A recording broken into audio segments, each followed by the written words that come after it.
Why does everyone seem to hate IVE? It's a question that's been circulating in the K-pop community, and it's time we take a deeper dive into it. From TikTok to Twitter, it feels like IVE can't catch a break.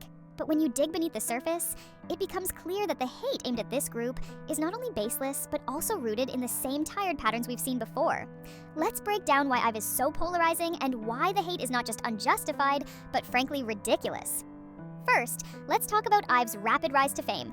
They debuted in December 2021, and within just a year, they managed to dominate the charts with hit singles like 11, Love Dive, and After Like. In an industry as competitive as K-pop, this level of success is almost unheard of for a rookie group. But with success comes envy, and it's no surprise that a portion of the hate directed at IVE stems from jealousy. When a group rises so quickly, it naturally attracts detractors who feel threatened by their success. This isn't unique to IVE. It's a phenomenon we've seen with other top groups like Blackpink, Twice, and even BTS. The bigger you get, the more people want to see you fall. It's a classic case of tall poppy syndrome. When someone rises too high, there's a desire to cut them down. One of the most common criticisms of IVE is that they lack cohesion as a group. Some fans argue that the members seem disjointed, often pointing to the varying levels of experience among them. Yujin and Wonyoung, who previously debuted with IZone, naturally stand out due to their experience, which some interpret as them overshadowing the other members. However, this argument doesn't hold up under scrutiny. First of all, the disparity in experience is something that's inevitable in any group with former idols. Second, cohesion isn't just about experience, it's about teamwork and chemistry, and IVE has shown that they have plenty of both. Their synchronized performances, chart-topping hits, and tight-knit group dynamic in behind-the-scenes content all prove that they function exceptionally well as a unit. Another point of contention is the supposed favoritism towards certain members, particularly Wonyoung. Let's be honest, Wonyoung is the face of IVE, and for good reason. She's incredibly talented, visually striking, and already a known name in the industry. But to accuse the group of being Wonyoung and friends is to ignore the talents and contributions of the other members. Ray's unique rap style, Liz's powerful vocals, and Liseo's undeniable stage presence all play crucial roles in the group's success. The idea that the group revolves solely around Wonyoung is a narrative pushed by those who want to discredit IVE's achievements as a whole. The truth is, every member brings something valuable to the table, and Starship Entertainment has done a commendable job in giving each of them moments to shine. Misogyny also plays a significant role in the hate directed toward IVE, particularly toward Wonyoung. Female idols are often held to impossible standards, and any perceived misstep, no matter how trivial, is blown out of proportion. Wonyoung, in particular, has been a frequent target, with people criticizing everything from her eating habits to her facial expressions. The reality is, these are criticisms that male idols rarely face. It's a classic double standard in K-pop, where female idols are expected to be perfect, humble, and unassuming at all times. Wonyoung, who exudes confidence and self-assuredness, becomes an easy target simply because she doesn't fit the narrow mold of what some fans believe a female idol should be. Let's not forget about ageism, which is another troubling aspect of the hate toward IVE. Liseo, the youngest member, is often mocked for acting her age, something that would be entirely acceptable if she were older. She's still a teenager, yet people have no problem criticizing her for being cringe or immature. It's as if some fans forget that idols are human beings who deserve the space to grow and learn, just like anyone else. The double standard is glaring, especially when compared to male idols who are often praised for being playful or youthful.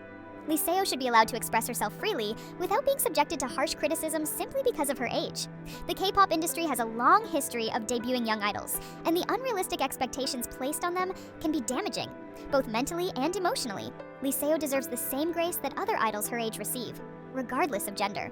Another factor that fuels the hate is the competitive nature of K-pop fandoms. The rise of IVE has undoubtedly ruffled feathers among fans of other fourth-generation girl groups. Many fans can't seem to celebrate one group's success without tearing another down. This rivalry-driven mentality is toxic, and it's the root of much of the unfounded criticism that IVE receives. For example, the constant comparisons between IVE and other groups often focus on superficial differences, while ignoring the hard work, talent, and dedication that all the members bring to the table. The Stan Wars mentality has plagued the K-pop community for years, and it's disheartening to see it manifest in the form of baseless hate toward a group that has done nothing but work hard to achieve their success. Let's dive deeper into the comparisons that IVE faces, particularly with other fourth-generation girl groups. Groups like Les Seraphim and New Jeans are often pitted against IVE in fan discussions, with each fandom trying to prove that their favorite group is superior. This comparison culture is toxic and ultimately pointless. Each group has its own strengths, styles, and unique qualities that make them special.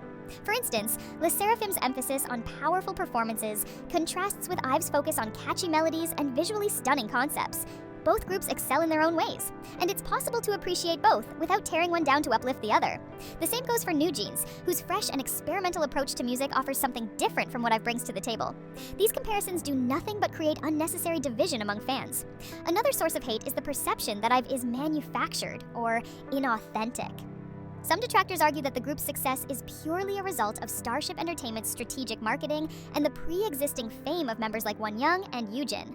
However, this view dismisses the hard work and talent of the entire group. Yes, the company plays a role in a group's success, but that's true for every K-pop group. The industry is built on strategic planning, marketing, and promotion, but at the end of the day, it's the members who have to deliver. And deliver, they have. IVE's music, performances, and overall brand have resonated with a massive audience, which is a testament to their talent and appeal. The idea that they are simply a product of good marketing is a disservice to the members' efforts and achievements. Let's talk about the music itself. Another reason for the hate is the misconception that IVE's music is overly simplistic or lacks substance. Critics argue that their songs are too focused on catchy hooks and don't showcase the members' full vocal or performance potential. But this criticism misses the point entirely. K-pop is an industry that thrives on variety, and different groups excel in different areas. IVE's music is undeniably catchy, with infectious hooks and memorable choruses that stay with you long after the song ends. This doesn't make their music any less valuable or meaningful. In fact, the ability to create music that resonates with such a broad audience is a skill in itself. Moreover, IVE's discography is more diverse than it's often given credit for, with songs that range from upbeat dance tracks to more introspective ballads. The group's versatility is evident, and it's unfair to dismiss their entire body of work based on a narrow definition of what good music should be. The visual aspect of IVE is another area where they face undue criticism. Some detractors argue that the group relies too heavily on their visuals, to the detriment of their music and performances. However, this critique ignores the fact that visuals have always been an integral part of K-pop. The industry is built on the fusion of music, performance, and aesthetics, and IVE excels in all three areas. Their music videos are visually stunning, with high production values, creative concepts, and intricate choreography. The members themselves are often praised for their beauty, but this doesn't mean that their talents are any less significant. Visual appeal is just one aspect of what makes IVE a complete package, and it's unfair to single them out for something that is a standard part of the K-pop industry. The media's role in fueling the hate toward IVE cannot be overlooked. Sensational headlines, clickbait articles, and misleading narratives often contribute to the negative perception of the group. Whether it's overanalyzing a minor interaction between members or speculating about internal dynamics, the media frequently stokes the flames of controversy to drive engagement. This creates a distorted narrative that fuels the baseless hate, making it seem more widespread than it actually is. The truth is, much of the negativity surrounding IVE is amplified by the media's need for sensationalism. This is not unique to IVE, but it's particularly damaging for a group that's still in the early stages of their career. The media's focus on controversy, rather than the group's achievements, creates an environment where the hate is not only perpetuated, but also rewarded. It's also worth noting that the hate directed toward IVE often stems from unrealistic expectations. As a rookie group, they are still finding their footing, yet some fans expect them to have the polish and experience of a veteran group. This pressure is not only unfair, but also counterproductive. Instead of allowing the group to develop naturally, the constant scrutiny creates an environment where every small mistake is magnified, leading to unnecessary criticism and hate. Growth takes time, and IVE deserves the space to evolve without being held to impossible standards. Another factor that contributes to the hate is the idea that IVE is overexposed. Some fans argue that the group is everywhere, on music shows, variety programs, endorsements, and social media, which leads to fatigue and eventually backlash. But this criticism is paradoxical. On one hand, fans want their favorite groups to succeed and be visible. On the other hand, when a group achieves this level of exposure, it's suddenly a problem. The reality is, visibility is a key factor in success, especially in an industry as fast-paced and competitive as K-pop. IVE's omnipresence is a testament to their hard work and the demand for their content. The idea that they are overexposed is more a reflection of the industry's nature than a valid criticism of the group itself. Let's also address the elephant in the room, the double standards within the K-pop industry. Female idols are often held to much higher standards than their male counterparts, and IVE is no exception. Whether it's their appearance, behavior, or performances, female idols face relentless scrutiny that male idols rarely experience. This double standard is evident in the way IVE is criticized for things that would be overlooked or even praised if they were a boy group.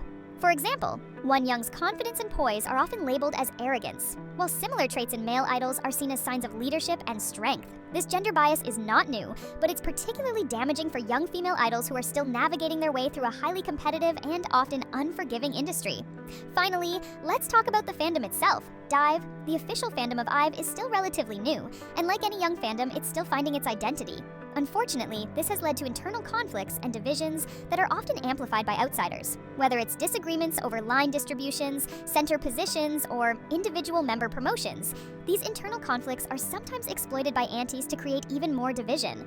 This infighting only serves to weaken the group's overall support and gives more fuel to those who want to see IVE fail. It's crucial for the fandom to come together, support all the members, and not allow outside forces to create unnecessary rifts.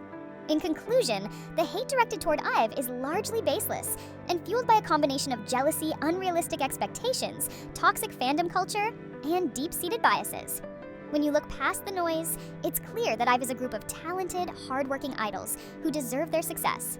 The criticisms they face are often exaggerated, rooted in double standards, or simply a reflection of the toxic side of the K-pop industry. Instead of tearing them down, maybe it's time we start celebrating what they bring to the K-pop industry. Fresh music, stunning visuals, and a group dynamic that is only just beginning to unfold. So what do you think? Is the hate really justified, or is it time to give IVE the credit they deserve? Let me know your thoughts in the comments, and don't forget to like and subscribe for more K-pop insights.